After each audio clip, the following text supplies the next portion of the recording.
Ayan, what's up, dribblers at mga shooters? Kamusta po kayo? Marami nagtatanong nito, ano nga ba ang lagay ni AJ Edu? Makakasama nga ba siya sa kampanya ng Gilas Pilipinas sa nalalapit na Olympic Qualifying Tournament? Pag-usapan po natin yan. At Coach Yeng Giao ng Rain or Shine ni Lasso Painters may matinding sinabi sa San Miguel Beermen. Tara, sama-sama tayong pag-usapan yan at talakayin.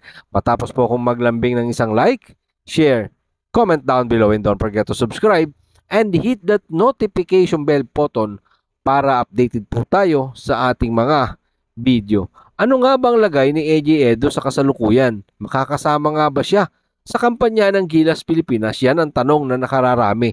Tanong ng mga gustong makaalam kung ano nga ba ang lagay ng injury ni AJ Edu, mga shooters, no? Dahil nalalapit na nga po yan yung Olympic Qualifying Tournament this coming July, narito po magandang balita patungkol kay AJ Edu na galing po mismo sa mga pahayag ni Coach Tim Cone. Narito po si Coach Tim Cone sa ulat ni Ruben Terrado ng Spin.ph.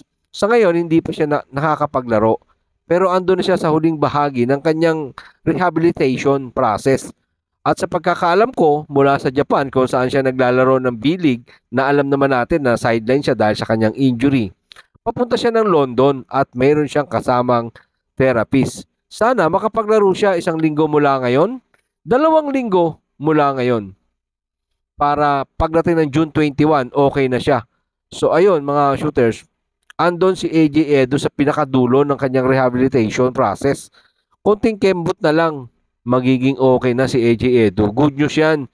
Even Coach Tim Cone, inaasahan niya na makakasama niya si AJ Edu sa kampanya ng Gilas Pilipinas sa Olympic Qualifying Tournament. Kung okay si AJ Edu pagdating ng Olympic Qualifying Tournament, marami rin nagtatanong, bakit nga ba napaka-importanting piyesa or player ng isang AJ Edu sa ating pong pambansang koponan na Gilas Pilipinas? Ano nga ba ang magiging role ng isang AJ Edu or kanyang gagampanan sa ating pambansang koponan na Gilas Pilipinas? Dahil alam naman natin mga shooters na hindi madali ang ating magiging laban sa mga bansang Latvia at Georgia dahil may mga active NBA player pa nga po sila, ano mga shooters. Narito po si Coach Tim Cone sa ulat pa rin ng Ruben Terrado ng Spin.ph. Si AJ Edu, isa sa mga key player natin. Isa siya sa mga big man natin. Siya ang sasagupa sa mga naglalakihang NBA player. Yung sinabi natin kayo na, sinabi ni Coach Tim Cone na si AJ Edu ang magiging stopper ng mga naglalakihang NBA player. Sina Kristaps Porzingis at yung iba pang big man mahihirapan kay AJ Edu. At mahirap din, siyempre, ang magiging papel ng isang AJ Edu dito sa kupunan ng Gilas Pilipinas, mga shooters, ano. Kaya kailangan natin siya. Grabe yung mga shooters na kailangan talaga siya ni Coach Tim Cone. At yung sinasabi ni Coach Tim Cone na stopper ng mga naglalakihang NBA player. Well, nakita naman natin talagang potential ng isang AJ Edu nung World Cup at saka yung performance niya dito sa Japan B-League. Talagang may ibubuga when it comes to the defense. Talagang nandun yung defense ng batang AJ Edu, mga shooters, no? And hopefully, pagdating ng Olympic Qualifying Tournament, sana lang talaga maging okay na at 100% ang kalusugan ng isang AJ Edu, mga shooters. Kasi nga, base naman sa pahayag ni Coach Tim Cone, kailangan talaga ng team si AJ Edu, 'di ba? Kaya nga sabi ko, kailangan si AJ Edu. Nakita naman natin yung mga past performance niya. No, talagang kailangan natin 'to, yung pag-stop niya kay Karl Anthony Towns at iba pang mga malalaki o big na mga nakalaban. Again, mga shooters, no, sana pagdating po ng Olympic Qualifying Tournament talagang ready na 100% si AJ Edu para mapakinabangan siya ni Coach Tim Cone at ng ating pong pambansang kumpunan, mga shooters. Well, pag-usapan naman po natin ito pong bakbakan ng Rain or Shine ni Lasso Painters ni Coach Yeng Giao at ni Coach George Gallant. Ano nga ba ang sinabi ni Coach Yeng Giao patungkol dito sa kupunan ng San Miguel Beermen? Tara, talakayin natin yan. Matagal na nga hindi nakakapasok si Coach Yeng Giao sa PBA Finals. Ganon din naman ang kanyang kupunan ng Rain or Shine ni Lasso Painters.